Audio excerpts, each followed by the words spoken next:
오늘 함께 나누실 말씀은 출애굽기 19장 3절 말씀을 함께 나누겠습니다. 출애굽기 19장 3절입니다. 모세가 하나님 앞에 올라가니 여호와께서 산에서 그를 불러 말씀하시되 너는 이같이 야곱의 집에 말하고 이스라엘 자손들에게 말하라. 아멘. 우리가 매일매일 잘 먹고 잘 입고 또 좋은 차를 타고 좋은 집에서 살면 얼마나 행복할까? 우리는 살면서 가끔 이런 질문을 자신들에게 던져보고는 합니다. 그렇습니다. 배부르고 등 따뜻하면 행복한 법이지요. 그것은 행복의 첫걸음이고 기초입니다. 그것을 빼고 어떤 형태로든지 행복을 말하는 것은 어떤 의미에서는 맞지 않는 것입니다. 가난한 나라 아프리카나 또 북한의 그 참혹한 현실을 한번 보십시오.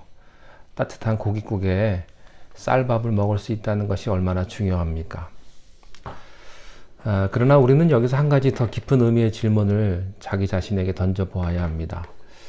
정말로 잘 먹고 잘 입고 좋은 차 타고 좋은 데 산다고 행복할까? 그렇지 않습니다. 유럽이나 또 미국이나 이런 잘 사는 나라들을 한번 보십시오. 그 나라의 자살률이 다른 나라에 비해서 높은 것으로 나타납니다. 이상하게 살만한 나라일수록 자살률이 높습니다. 왜 그럴까요? 먹을 것이 없거나 환경이 나쁠까요? 아니면 복지시설이 잘 되지 않았을까요? 그렇지 않습니다. 이들 사회를 자세히 살펴보면 부유층이나 권력층에 있는 사람들 중에 허무주의자가 많습니다. 이것은 진정한 삶의 의미나 행복이 물질적인 데만 있는 것이 아니라 정신적인 데에 있으며 영적인 곳에서 완성된다는 것을 말해 주는 것입니다. 행복은 육체적인 것에서부터 시작되지만 정신적, 나아가 영적인 데서 그 행복이 완성된다는 것을 보여주는 예입니다. 물론 광야 같은 세상에서 살고 있는 우리들에게 기본적으로 가장 필요한 것은 먹고 마시고 입는 것입니다. 따라서 우리가 직장을 가지고 돈을 벌어서 생존을 위한 기본적인 문제, 이 먹고 입고 사는 문제를 우리가 해결해야 합니다. 그리고 자녀 교육도 시켜야 하죠. 그러나 이러한 것이 충족되었다고 해서 광야에서 버틸 수 있는 것은 아닙니다. 이스라엘 백성이 하루 이틀도 아니고 40년 동안 광야에서 버틸 수 있었던 것은 목마를 때 쓴 물이 변하여 단물이 되고 또 먹을 것이 없을 때 하늘에서 만나가 비같이 내리고 메추라기 때가 먹을 것이 되고 바위에서 샘물이 나고 또 원수가 공격했을 때 그 원수를 물리친 것이 전부가 아니었습니다. 그들이 광야에서 버틸 수 있었던 더 중요한 버팀목은 바로 하나님과 동행하는 것이었습니다. 그러면 하나님과 어떻게 동행할 수 있습니까? 하나님께서는 사람이 아니고 영이시기 때문에 눈으로 볼 수 없고 귀로 들을 수 없고 손으로 만질 수 없는 분이신데 그분을 구체적으로 내 삶에서 만날 수 있는 비결이 무엇입니까? 말씀입니다. 그래서 하나님은 이스라엘 백성들에게 먹고 마시고 입는 문제에 대한 비밀스런 그러나 그건 기초적인 거죠. 기초적인 축복을 주셨지만 진정한 축복으로 율법을 주신 것입니다. 모세를 통해서 하나님께서 율법을 주십니다. 그것이 오늘 본문 3절입니다.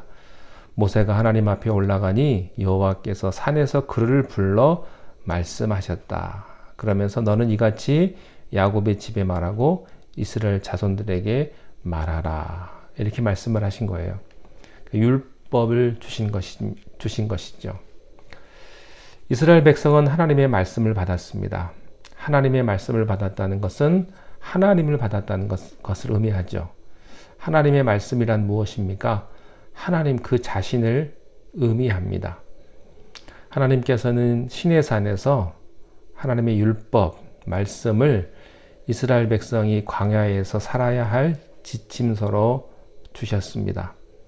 그들은 말씀을 받아 먹고요. 그 말씀과 동행하여 삶으로써 광야 같은 세상에서 40년을 아무 문제 없이 지낼 수 있었습니다.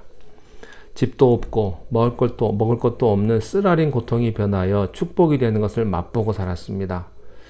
여러분, 세상 사는 비결은 말씀입니다. 만약 말씀이 여러분에게 있다면, 하나님의 율법이 여러분의 마음에 있고 여러분이 율법과 동행하며 산다면, 하나님이 말씀이 여러분과 동행하고 산다면 분명히 이 광야 같은 세상은 천국으로 변할 것입니다. 19장 1절 말씀에 이스라엘 자손이 애굽 땅을 떠난 지 3개월이 되던 날 그들이 시내 광야에 이르니라, 이렇게 되어 있습니다. 이스라엘 백성이 애굽을 떠나서 3개월이 되던 때입니다. 그들은 6월절이 있던 니산월에 애굽을 떠났습니다. 그리고 지금은 3월이 되었고 고대하던 시내산이 있는 광야에 도착을 했습니다. 그들이 가야 할 곳은 모래가 있는 광야가 아니라 시내산이었습니다. 왜 시내산으로 가야만 했을까요? 시내산에는 명령이 있었기 때문입니다. 여러분도 언제든지 시험에 들면 은혜 받았던 처음의 장소, 하나님의 음성을 들었던 그 장소로 돌아가십시오. 그러면 회복이 됩니다. 시내산은 모세가요, 하나님에게 명령을 처음 받았던 그 자리입니다. 바로와의 10번의 투정을 거쳐서 천신만고 끝에 홍해를 육지같이 건넜고요. 물 없는 곳에서 쓴물이 변하여 단물이 되고, 또 먹을 것이 떨어진 사막길에서 만나라는 기적을 경험한 그 모세가 하나님께서 자기에게 명령을 내리셨던 그 시내산에 3개월 만에 도착한 것입니다. 2절 말씀에 그들이 르비딤을 떠나 시내 광야에 이르러 그 광야의 장막을 치매 이스라엘이 거기 산 앞에 장막을 치니라. 드디어 시내산 앞 광야에 온 백성이 장막을 쳤습니다. 모세는 홀로 하나님 만나기 위해서 시내산으로 올라갑니다. 그 당시는 아무나 하나님 만날 수 없었습니다. 하나님은 거룩한 분이시기 때문입니다. 구약 시대에는 아무나 하나님을 만날 수 없었습니다.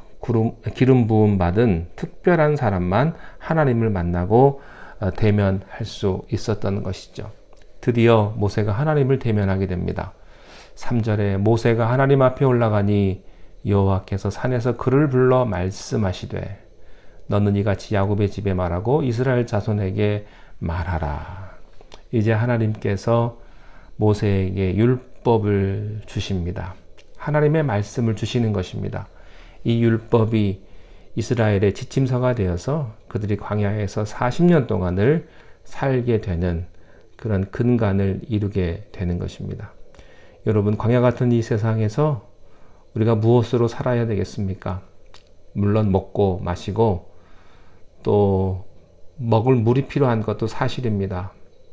또 악한 사람을 만났을 때 그들을 물리쳐야 되는 것도 사실입니다. 그러나 더 중요한 것은 하나님의 말씀입니다. 하나님의 말씀과 함께 동행하십시오.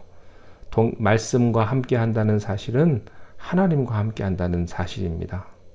오늘 하루도 그 말씀이 여러분의 길이 되게 하시고 여러분의 등이 되게 하셔서 여러분 오늘도 주님 은혜 가운데 거하시는 복된 하루가 되시기를 주님의 이름으로 축원합니다.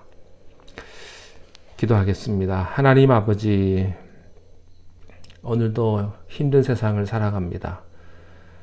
때로는 짜증이 나고 때로는 원망도 있고 때로는 분노도 있지만, 그러나 이 세상에서 주님과 함께 하심에 우리가 그 주님을 섬기며 믿음으로 살아가는 오늘 하루가 되게 하여 주시옵소서.